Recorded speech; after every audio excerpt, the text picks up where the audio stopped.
மாலை நேரம் சூரியன் மறைய ஆரம்பிச்சிட்டு இருந்துச்சு. வயல்வெளில வேலை முடிச்சிட்டு வந்தவங்க எல்லாரும் வீட்டு வாசல்ல உட்காந்து காத்து வாங்கிட்டு இருந்தாங்க. குருவிகள் கூட்டுக்கு பறந்து போயிட்டு இருந்துச்சு. மாடுகளுக்கு தீனி போட்டுட்டு பெண்கள் வாசல்ல கோலம் போட்டுக்கிட்டு இருந்தாங்க. அந்த ஊர்ல எல்லாராலும் மதிக்கப்படும் ஒரு வயசான பாட்டி இருந்தாங்க. பேரு வள்ளி பாட்டி. வெள்ளை முடி, எப்பவும் முகத்துல சிரிப்பு. யாரு கஷ்டனாலும் முதல்ல ஓடி போய் உதவி பண்ற நல்ல மனசு. அவங்களுக்கு ஒரு பேத்தி இருந்தா. அவ பேரு மீனா. ரொம்ப சுட்டி, எதையும் தெரிஞ்சுக்கணும்னு ஆசைப்படுற பொண்ணு. பள்ளிக்கூடம் முடிஞ்சு வந்தா நேரா பாட்டி பக்கத்துல உட்காந்து கதை கேட்கறது அவளோட வழக்கம். அன்னைக்கு பள்ளிக்கூடத்துல ஒரு சம்பவம் நடந்துச்சு. ஒரு தோழி அவளை திட்டிட்டா. இன்னொரு தோழி பேசாம போயிட்டா. அதனால மனசு ரொம்ப வருத்தமா இருந்தா. வீட்டுக்கு வந்ததும் வேப்பமரத்தடியில பாய் விரிச்சு உட்கார்ந்துட்டு இருந்தத பாட்டிக்கிட்ட போய் மீனா கேட்டா, பாட்டி, இந்த உலகத்துல எல்லாரும் நல்லவங்களா இல்ல கெட்டவங்களா? சில பேரு ரொம்ப நல்லா பேசுறாங்க, சில பேரு காரணமே இல்லாம காயப்படுத்துறாங்க. ஏன் பாட்டி? தாயே, இந்த கேள்விக்கு நான் நேரடியாக பதில் சொன்னால் உனக்கு அவ்வளவா புரியாது. ஆனால் ஒரு கதை சொல்கிறேன், அதில் தான் பதிலும் இருக்குது. மீனா சந்தோஷமா சொல்லுங்க பாட்டின்னு ஆவலா உட்காந்தா. பாட்டி சொன்னாங்க, ரொம்ப காலத்துக்கு முன்னாடி ஒரு பெரிய ராஜா இருந்தாரு. அவர் நல்ல மனசுக்காரர். மக்களுக்காக நிறைய நல்ல காரியங்கள் பண்ணுவாரு. ஒரு நாள் என் நாட்டில் யாரும் பாத்திராத மாதிரி ஒரு அரண்மனை கட்டணும்னு நினைச்சாரு. நாட்டில் இருந்த சிறந்த சிற்பிகளையும் கட்டிட கலைஞர்களையும் கூப்பிட்டு வேலை கொடுத்தாரு. பல வருஷம் கஷ்டப்பட்டு கட்டின அந்த அரண்மனை பார்த்தா கண் கூசுற அளவுக்கு அழகா இருந்துச்சு. தங்க தூண்கள், வெள்ளை பளிங்கு தர, எல்லாமே பிரமாண்டமா இருந்துச்சு. ஆனா அந்த அரண்மனையில இருந்த மிகப்பெரிய அதிசயம் ஒரு அறை.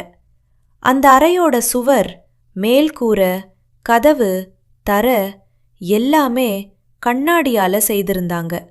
அந்த கண்ணாடி அவ்வளவு சுத்தமா இருந்துச்சு. அது கண்ணாடின்னே யாராலும் கண்டுபிடிக்க முடியாது. அதோட அந்த அறையில சின்ன சத்தம் போட்டா கூட அது 100 மடங்கு எதிரொலிக்கும். ஒரு நாள் பசில சுத்திக்கிட்டு இருந்த ஒரு தெருநாய் தவறி அந்த அரண்மனைக்குள்ள வந்துச்சு.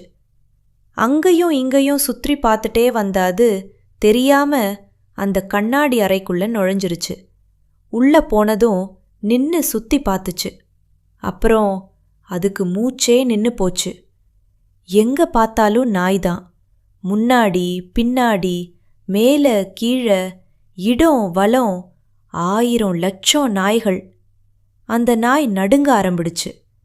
இவ்வளவு நாய்கள் தன்னை தாக்க போகுதோன்னு நினைச்சு பயத்துல பல்ல காட்டுச்சு. உடனே எல்லா நாய்களும் பல்ல காட்டுச்சு.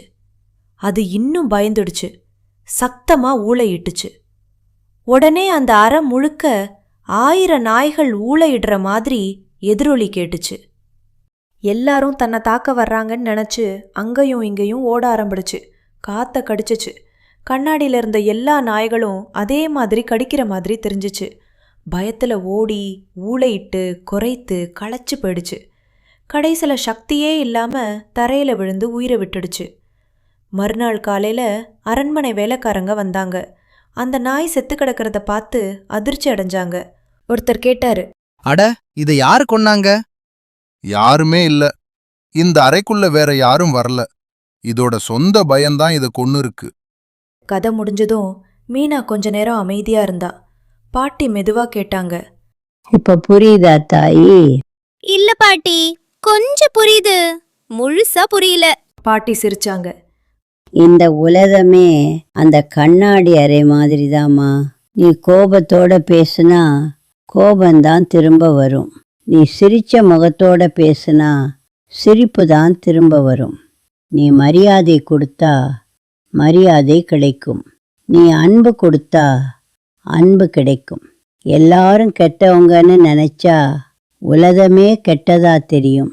நல்லதை பார்க்க ஆரம்பிச்சா உலகமே நல்லதா தெரியும். இப்போ உனக்கு புரிஞ்சுதாமா? ஆமா பாட்டி, இனிமே யாராவது என்ன கஷ்டப்படுத்தினாலும் நான் நல்லவளாவே இருப்பேன். பாட்டி சிரிச்சுக்கிட்டே அவ நெத்தியில முத்தம் கொடுத்தாங்க. அந்த மாலை பொழுது சூரியன் மெதுவா மறைஞ்சுக்கிட்டு இருந்தான். ஆனா மீனாவோட மனசுல ஒரு புதிய வெளிச்சம் பிறந்திருந்துச்சு.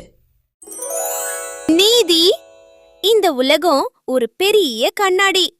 நாம நல்ல விதை விதைச்சா நல்ல மரம்தான் வளரும். அதே மாதிரி நாம அன்பு விதைச்சா அன்புதான் நம்ம வாழ்க்கையில பூக்கும்.